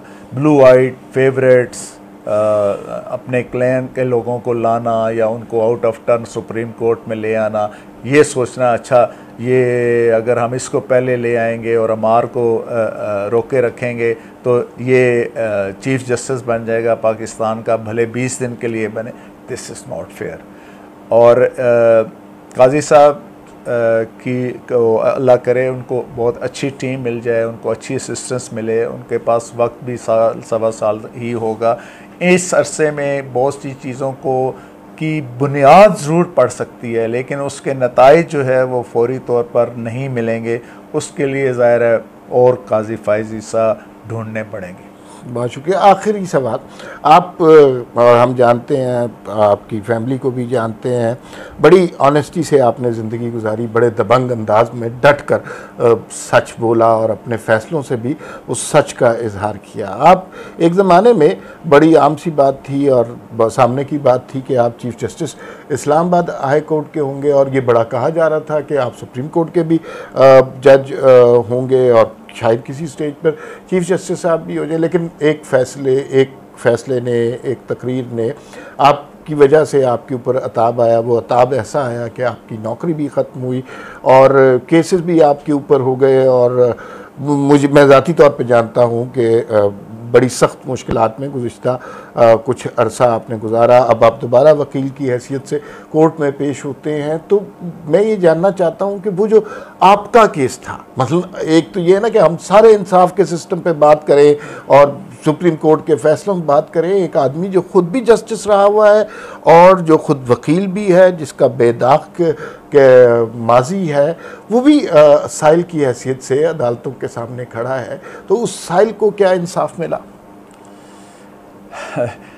ये असल में बड़ी मैं एक आपको बताऊं कि मैं ज़िंदगी में कभी मायूस नहीं हुआ, अल्हम्दुलिल्लाह। मेरा जितना भी नुकसान हुआ और मैं कभी मायूस नहीं हुआ। लेकिन ये जो जिस सुप्रीम जुडिशल काउंसिल ने मेरी रिमूवल की सिफारिशात की थी, उसमें साकिब निसार साहब थे, आसिफ सईद खोसा साहब से, गुलजार अहमद साहब थे। अच्छा, इनके अदवार में तो मुझे साफ सी बात है इनसे कोई उम्मीद नहीं थी, क्योंकि ज़ाहिर है इनके लिए तो ये नेक्स्ट टू इम्पॉसिबल था ना कि ये चीफ जस्टिस हों और एक उनके सबॉर्डिनेट या उनसे जूनियर जज साहबान ये फ़ैसला कर दें कि जी वो सुप्रीम जुडिशल काउंसिल ने फ़ैसला बदनीति के तहत किया था। मुझे थोड़ी सी उम्मीद मौजूदा चीफ जस्टिस साहब से थी कि ये चूँकि सुप्रीम जुडिशल काउंसिल का पार्ट नहीं थे और इनकी साकिब निसार साहब से रिश्तेदारी, आसिफ सईद साहब से कुर्बत, गुलजार अहमद साहब के साथ लगाव के बावजूद ये कम अज़ कम मेरे ख़िलाफ़ पर्सनल नहीं होंगे। लेकिन मुझे सबसे ज़्यादा मायूसी भी इन्हीं से हुई, अता बंदयाल से, क्योंकि जब मेरा केस में एक समात बाकी रह गई थी तो इन्होंने बेंच कॉन्स्टिट्यूट नहीं किया और इन्होंने दो उस लार्जर बेंच के जज साहिबान जनाब मज़हर आलम मियाँ खेल साहब और जनाब सजाद अली शाह साहब के रिटायर होने दिया। अब वो ये बेंच ही टूट गया। अब पता नहीं नए सिरे से कब बेंच बनता है, किन जज साहिबान के पर मुश्तमिल बेंच बनता है, नए सिरे से सारी केस की समात होगी। तो मुझे और 4 साल से मैं और मेरी फैमिली जिन हालात से गुज़र रहे हैं, जिस मुश्किलात को हम सह रहे हैं और जितनी परेशानी हमने देखी है, ये अल्लाह जानते हैं और हम खुद जानते हैं। मैं लोगों के सामने इसका इजहार भी नहीं करना चाहता। एक मैं आपको ये बात बता दूं, देखें अल्लाह ताला का शुक्र है कि मैं तकरीबन 7 साल जज रहा तो मैंने 12,000 से ज़्यादा केसेस का फ़ैसला किया अल्हम्दुलिल्लाह। और मैंने जो मेरी इंटाइटलमेंट हो सकती थी, जो मैंने वो प्लॉट्स भी नहीं लिए। मैंने किसी किस्म के अपने ऑफिस का अपने लिए, अपनी फैमिली के लिए, अपने बच्चों के लिए कोई उसको काम में नहीं लेके आया। पूरे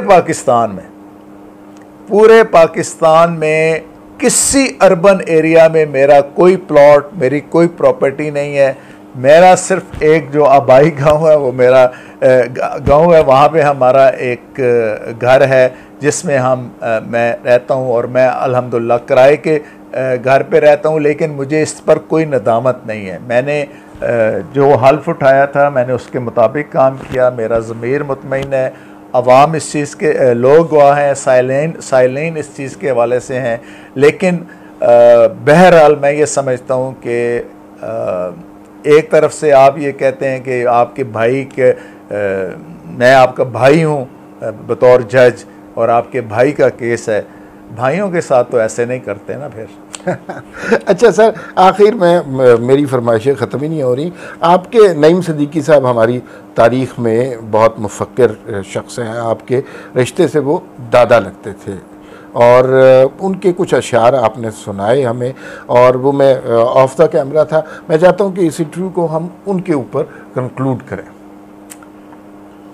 नईम सिद्दीकी साहब के बड़े मशहूर एक कथा है जी कि हमारी हस्ती ही क्या है आखिर, बस एक आवाज़ाए सदाकत, बस एक शम्माए फ़ज़ाए हस्ती, दबा सको तो सदा दबा दो, बुझा सको तो दिया बुझा दो।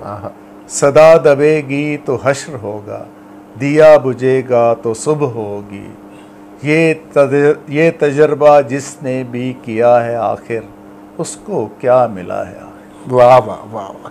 नाज़रीन, 1 मिनट ज़ाहिर है तवील हो गया इंटरव्यू, तकरीबन 1.5 घंटे की नशिस्त रही और मैं बहुत शुक्रगुज़ार हूँ।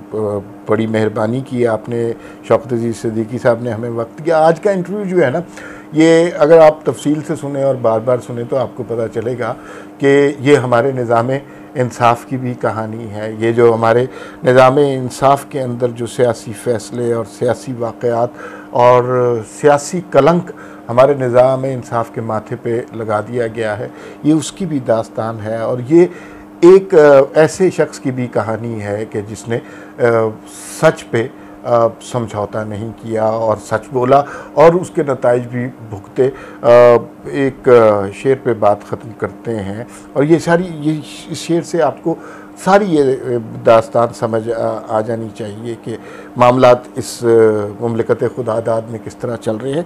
कितना आसान है तायीद की खू कर लेना, कितना आसान है तायीद की खू कर लेना, कितना दुश्वार है अपनी कोई राय रखना। YouTube पर गूगली न्यूज देखने के लिए youtube.com की सर्च बार में गूगली न्यूज टीवी टाइप करें। गूगली न्यूज के पेज पर सुर्ख रंग के सब्सक्रिप्शन वाले बटन पर क्लिक करना ना भूलिए। YouTube पेज पर अपलोड होने वाली वीडियोस से बाखबर रहने के लिए बेल आइकन पर क्लिक कीजिए। आपको हर नई वीडियो के बारे में नोटिफिकेशन मौसूल हो जाएगा।